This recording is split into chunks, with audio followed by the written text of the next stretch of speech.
My internet is a bit slow, but it's going live now.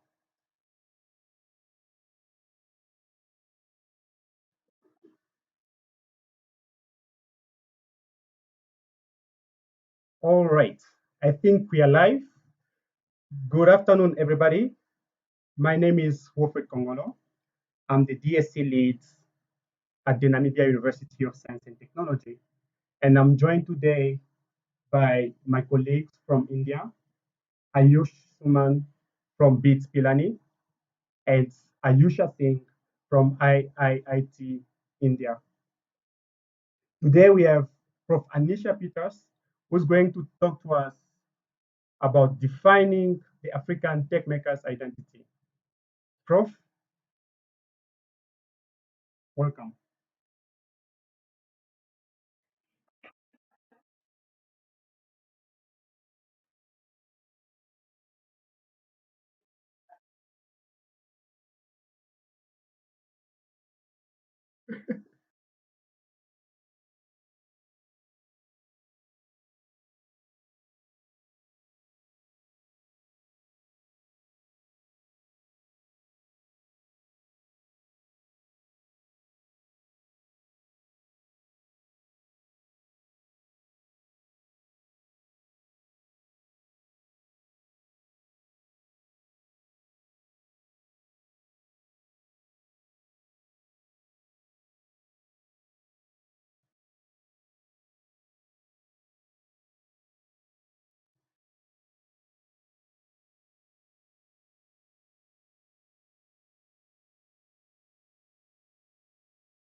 And so a little bit other things about me is that I was a Google Scholar in 2012 in the United States.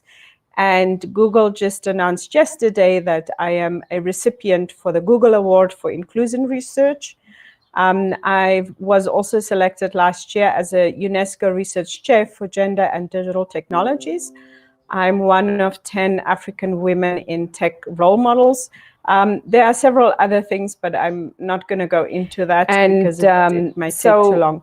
A little bit other but one of the things about me is that I was a Google Scholar is also that I started and I had some some colleagues who had gone on that path with me and walked that path with me.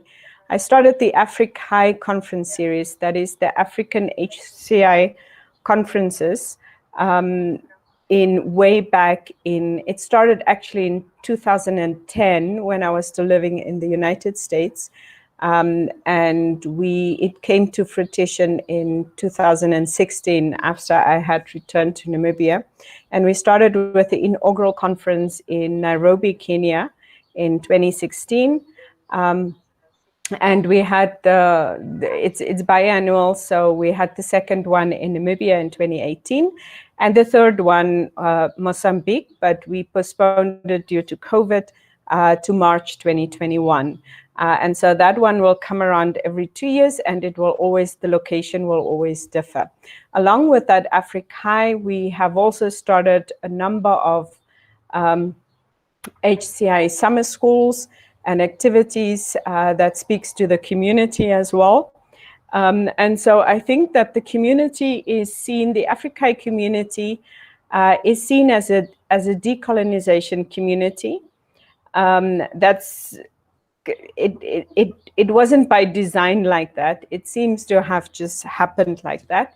And this is why I want to speak to identity, because we were very careful in the early stages of identity formation of High not to, associate ourselves just with one type of paradigm or one type of community, such as usually anything in computing that happens outside of the sort of the Western domains is branded as ICT 4D. It's branded as mostly it's 4D. However, the D comes in.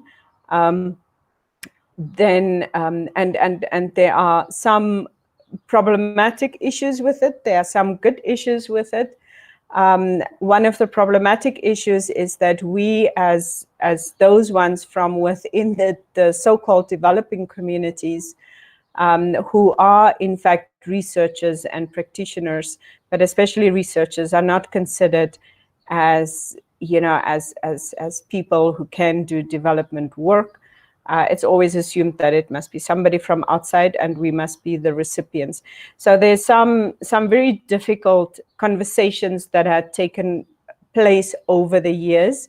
And within the High community, certainly many different countries within Africa, we have been participating in those discussions. And as I say, there are both pros and cons, not that whether people are living inside or outside of the continent, that is always one of the core values that we have. Looking at Africa, we of course have many friends as well, and stakeholders who are interested, in helping us achieve whatever goals it is, who are also with us on this journey. We have also the youngest generation. We have a very large youth generation in Africa, and along with the sort of mobile adoption, the Africa has become one of the the places that is being watched for the next big thing. It's also because we have sort of a drive to to sort of drive innovation, though innovation, I must admit, in our context within Africa, again, it is one of those things that differs from how the Western world would describe innovation. But it is something that we do, and whatever the name is, it boils down to innovation in the end. It's also that we are embarking, because of this, this very powerful sort of tools that we have on mobile, and then also connectivity, means that we are forging a new path. We try to be no longer the passive sort of passengers in our vehicles, but we're trying to be also the drivers of that. So certainly visiting many different countries within Africa, there is this vibrancy amongst the youth to to move forward. They teach themselves, they make things, but then, and there are certainly many software development needs across Africa. But then the question always comes, but why do our software development projects fail? This is actually a question that I've just in this week engaged upon when I'm speaking about, the what does one say it, the eagerness and as I said, the vibrancy. Then the question always comes back, yeah, but you have all of this, but then why are your projects still failing? We certainly have many tech makers coming up, and Rwanda is certainly a success story. For me, Kenya and Nigeria, they're also coming up very strong. But then for the rest, so we have the very bright sparks, but then for many of us, it is, our questions are always, but why is it taking off so slow? And why are we not really seeing the multiple big things that we are told that will be coming? And there might be multiple reasons, but certainly some of the things that I blame it on is that I blame it partially on education, on legislation, the investor climate, still that exoticness that is being experienced about Africa, and then of course the scramble for Africa, especially by tech giants, but also in political spheres. When we look at education, for instance, we are still following predominantly Western curricula. Within this month, I looked at the new IEEE ACM 2020 computing model curricula that came out, that forms the basis for all of our underlying computing education. I went through the list on the task force members who contributed, and it is noteworthy that there is none from Africa. So then my question is, if we have to adopt this as the underlying sort of foundational models within our curriculum of what we teach our African students, then how do we do that if we had no representation whatsoever? If we could not speak and be our own voices as to what should computing curricula look like within Africa. So that's one of the things that we should ponder on. And then the formal learning environments, except that it's still that we still have the heavily westernized models, we still have the examples, everything in our textbooks coming from a world that we don't really know because it doesn't speak to our context. We also are faced with something that I certainly encounter sometimes when I want to, market some of our students and say to tech giants and say, okay, we have these students, we want them to be placed as interns, we would like you to consider employing them. Then what I'm sometimes getting back is, yeah, but we prefer Africans with a Western computing education. In my case, they oftentimes refer to it and say, yeah, but we prefer, Africans who has an American CS education, because then we know what we're getting. And these are some of the things that I think that almost disenfranchises us. It disempowers us, because, I mean, it then means that, are we copycats? Are we taking whatever applications that are being designed, even if they are an ill fit to our environment and context and communities? Does it mean that we just need to apply it blindly? Because those who hold power over us are saying so.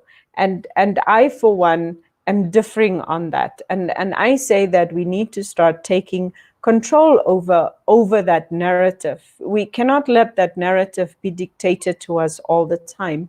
We also have now all of the online sort of open and free MOOCs, and I, for instance, find it also wonderful, and I find a lot of people, especially young people, who are learning a lot on that.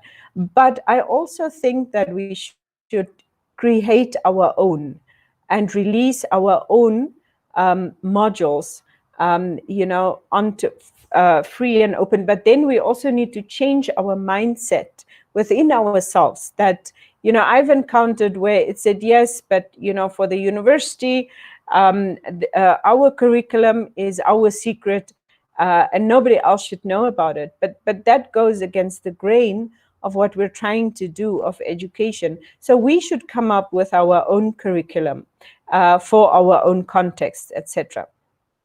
Likewise, we should also apply our own methods, because we know what works best. We go out into the communities, we go out into our companies, and we have to work within the context that we are given. So that is where we need to start looking at various methods. When we work within our communities, software design and development comes inherently also with those who had actually designed it, with the intrinsic ethics and values and morals of those ones who are designing it. So if we want to uphold our own ethical, moral standards and values, then we need to work within our communities, and we need to work with whatever we're having and whatever is acceptable. And I'm thinking about also ethics in computing is a very big thing, and now ethics in AI. But we need to look at within our own context and apply it within that. At NUST, for instance, we have introduced design thinking, but design thinking with a twist, because that design thinking modules that we had introduced as part of our new curriculum that started in January 2020, we had actually built in community co-design as a prerequisite. So in other words, students have to go out, each and every student who's learning anything about computing have to go and work within an own community setting, and gather the requirements, and and see what methods are working well. So I think that we're teaching more agility, flexibility within our curriculum now, so that students feel comfortable to bring in their own values and what they see will work for the community and what will not work. So last night I actually had a talk with a group of students who are from all over Africa at NUST, and they are on a full-time scholarship program, doing their master's degrees in various areas of computing. And so they had a talk with me around the table, and sort of asking, what does the future look like? Where are we going? What are they sharing with me, what they are going to do afterwards? And because many of them are finishing and are returning, and there are fresh batches coming in. And I asked them this. I asked them, so what do you think we should do, as Africans, about our computing situation, and about our product development? And so, of course, as you can imagine, there were many different ideas and thoughts expressed around the table. But some were saying, well, I think that we should essentially just concentrate on, appropriation. In other words, take whatever we get, from the West, copy whatever we can copy from the West, and then sort of appropriate it to our situations. But that could sometimes work, but that could sometimes also be a costly exercise. Some others were feeling that we really have to get into the design, do some Afrocentric sort of design methods that we can apply within our own community. And it so happened that today I got news that one of the faculty at NUST had actually completed his PhD degree. He's actually the acting Dean of the Faculty of Computing and Informatics. So congratulations to him, Dr. Colin Stanley.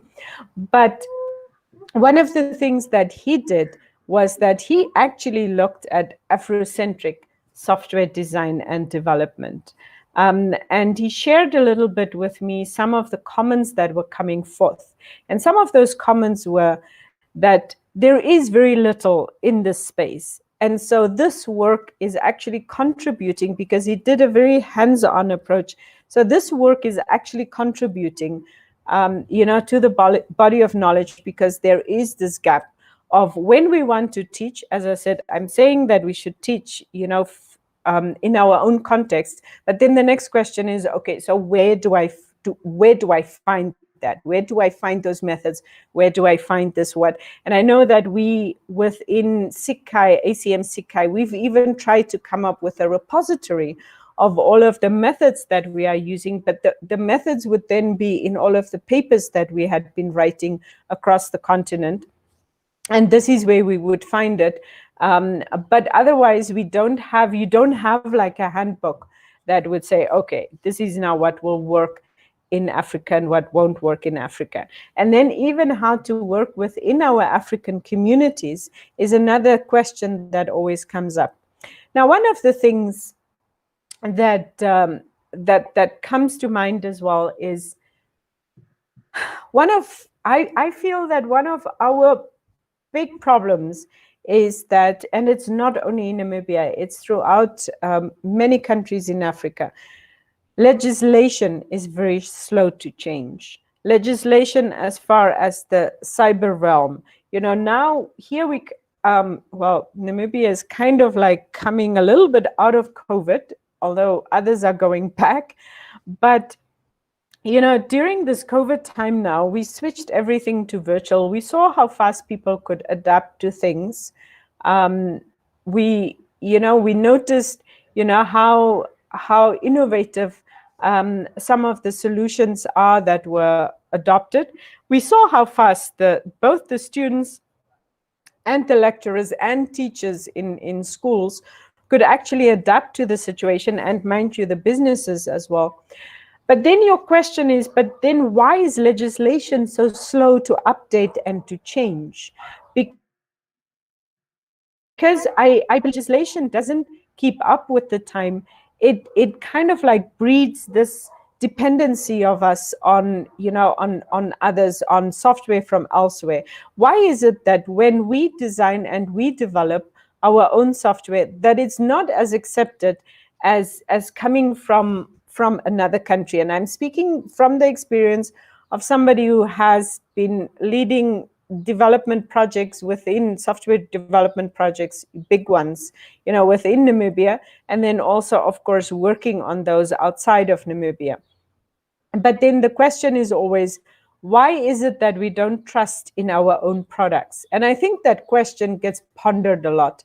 I want to make an example, for instance, on the education part, and always thinking that we need to have very fancy equipment, very fancy labs, very fancy things.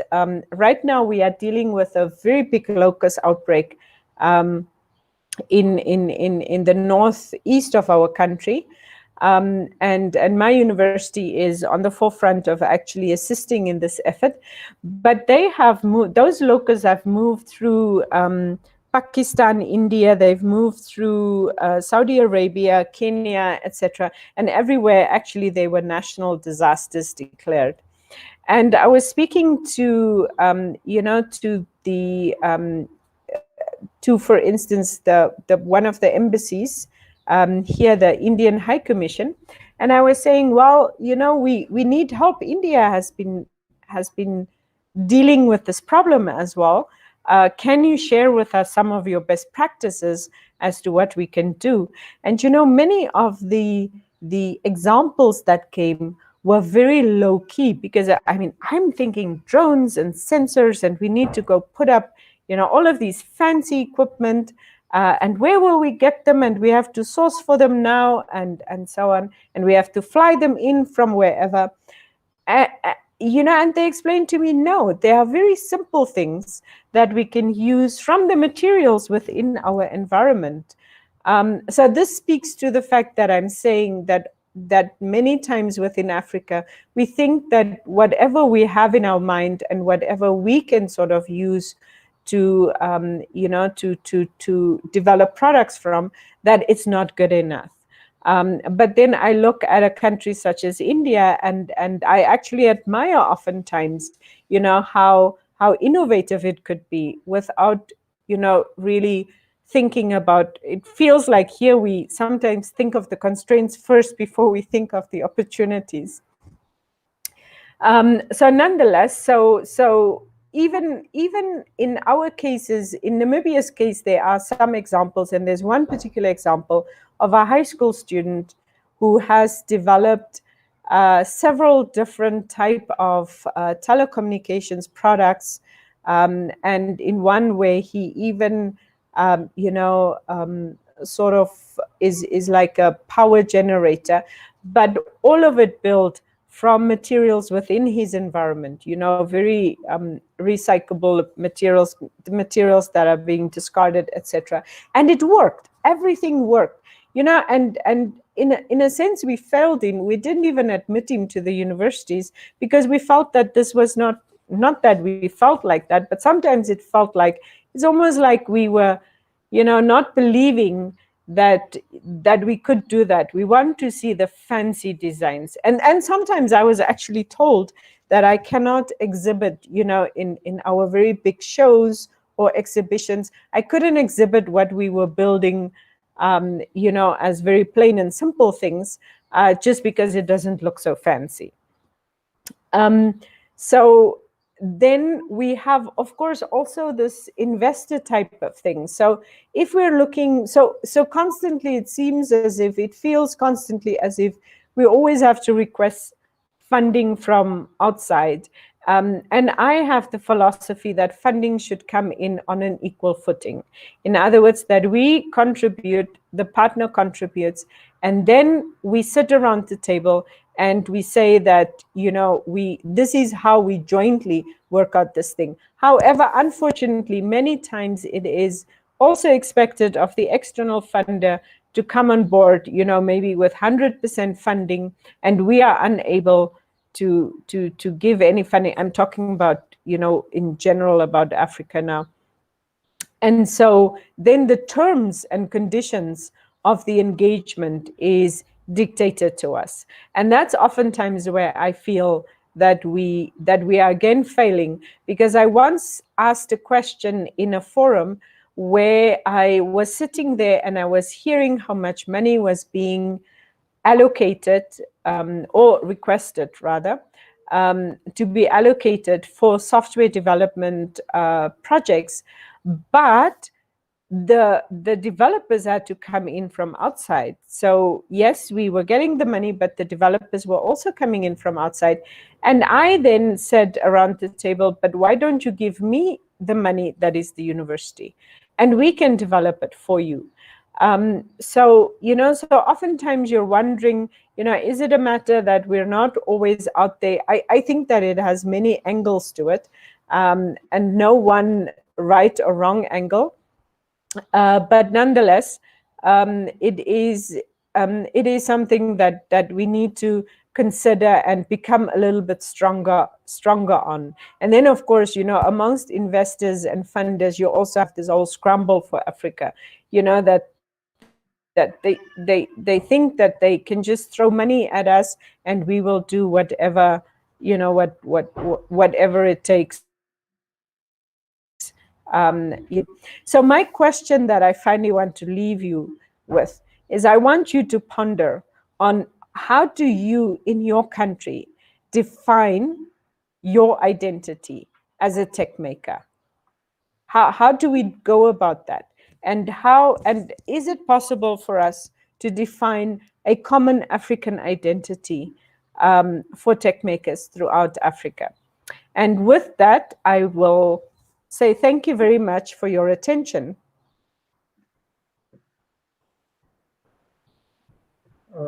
Thank you very much, Prof. It was really great. Personally, I learned a lot. I don't know about you guys. So I'm going to give Ayush the time to introduce his university and see if he has a question for Prof. Anicia.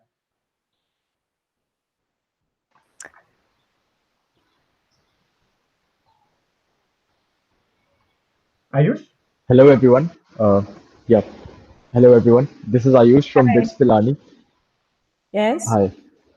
Yeah. So uh, this is for our audience. This speaker series is a part of the mega event which is known as Hacktogen, which is a 1 month long event organized parallelly with the open source celebration, the Hacktoberfest. This is organized in collaboration with developer student clubs from IIIT Jabalpur, India, BITS Pilani, India, Namibia University of Science and Technology, Namibia, and Ben Gurion University, Israel. We have a GitHub organization where we have collected some of the good open source projects from around the world. I'll put the link in the chat. Do check that out. Thank you. Oh, thank you very much, Ayush. Is going to put the link in the chat.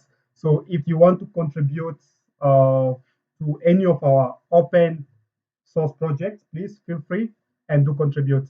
Ayusha? Yeah, hello everyone. This is Ayusha. I'm the DSC lead from IIIT Jabalpur, India. Ma'am, it was a very wonderful speech. I wanted to ask whether how, as a community, we can improve our individual so that we don't copy paste technology, as you mentioned, from the West.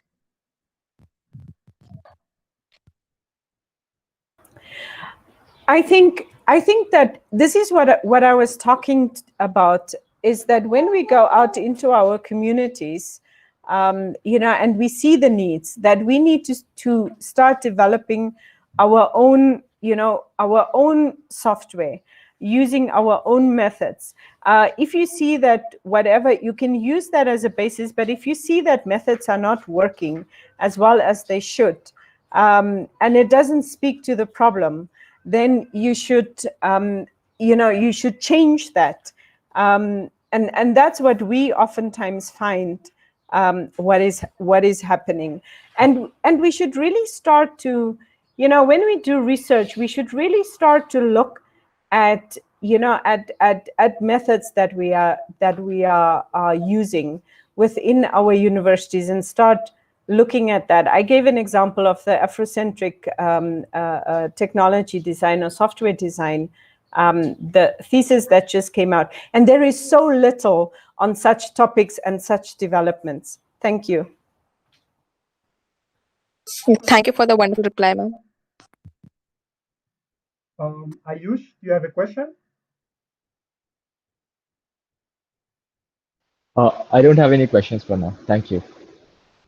Okay, before Ayush tells us about the sponsor, Ulrich, Kenneth, Benjamin, and Thomas, do you guys have questions for Prof? No, it went well, to be honest, and quite learned much on how the industry is working in Africa compared to the others worldwide. Yeah. Okay, and Benjamin, anything? Thank you, Prof. It's always a delight listening to you, ma'am. So here's my question for you. I would like to ask, as a pioneer, what can an African tech maker or aspiring tech maker do to motivate others to follow this unpopular path of Afrocentric Africa, some Afrocentric tech path, because it seems it's easier for everybody who wants to follow Silicon Valley approach or whatever success is there, Facebook path. But if you have an Afrocentric or Africa intense idea and you want to, how do you take others just like the same way you started Africa? So what would be your tip of getting others to follow you to gain this significant momentum so that you can have attention? Okay, so first of all, Benjamin, you are very active on Twitter and you always organize all of those groups on Twitter. So use the available tools to sort of build up your community. Sort of find like-minded ones, who believe in the same things. There are certainly many of these groups throughout Africa. It's not only Africa, but there are various groups that I see, like the machine learning group and the AI group, the Africa groups that we are all part of. Start in that and start asking who is interested in that. And then we start forming subgroups. Look, because as I say, it's not that it's wrong to follow, the Western ones, because we need to accommodate everybody. But the unpopular ones are also the ones that we need to go. What I oftentimes find is the inspiration or the thing that works the best is when you have best practice. If you have a case, and I oftentimes say, start with a small thing, a small project that you know that you're guaranteed of success. Do that, apply, whatever methods you have, test it out in that, and that becomes your showcase. And people will very easily follow on it. I didn't speak about Africa's path now, but Africa's path was very difficult. Imagine I started in 2010 to gather up all of the people and approach everybody, to join on the bandwagon. Now, as I said, we all had a common vision and that kept us focused. So we eventually had so many African countries, participating. But even so, I was told that, the tech companies told me they won't sponsor us because we only have Africans on our 50 Africans on our committee, and we had only 4 Westerners, and they told us it will fail because there are not enough Westerners. And I said to them, you can either join us or you can be left behind. I was also told that this is, a low quality conference. You know what we did? We published through ACMDL. Now it is one of your second tier conferences, and everybody's asking, when can we go? It's like a scramble now to sort of publish in Africa because it has such a prestige. But we encountered so many negative things. They told us that they won't give us money because in Africa, if you give money to people, to organizations or anything, it just disappears. There's too much corruption. We proved them wrong. In the end, I went to every single tech company and I went to speak to them myself. And I sold the idea of what we're trying to do. And I said to them, trust us and have a look what comes out. We also changed how the conferencing worked, right? We brought in different types of platforms, different types of participation, different types of even how we executed. We brought in design challenges that ran throughout the conference. It was many, many unique things that were not found in normal conferences. And now it's one of the most sought after conferences, at least within my field. So I think you can take a leaf out of that. And when our first Africa was successful, we got ACM to back us, of course. When our first conference was successful, now it is like, big tech companies from America are contacting us and saying, okay, when is Africa again? We already want to put you on the budget. And before they were fighting, they were fighting us. Okay, I think I've said enough now. Unfortunately, my time is up and I have to leave now. And so I want to thank you once again. Thank you so much for inviting me to speak to you. And I hope that we will engage in the future again. All right, thank you very much, Prof. We are definitely going to engage in the future.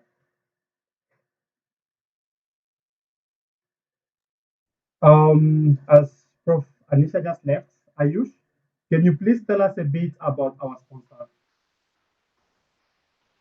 Yeah, sure. So our coding partner is Coding Blocks. They have amazing coding courses on the platform, and we have exciting rewards for the contributors of Hacktogen projects, including vouchers for the courses on the Coding Blocks. Thank you. All right. This just means all you have to do is just participate. You go, the link is in the chat. You just type Hacktogen on GitHub. You find our different projects. All you have to do is just contribute to the different projects. Make sure you don't just go and replace somebody's name, but give a proper contribution. And then at the end, you get your swag, you get your earphones, you get whatever is going to be given to you for free. So thank you very much, everybody. Thank you to our audience that watch us today. We are at the end of our live stream. So I'm just going to end it and I'll see you guys the other side.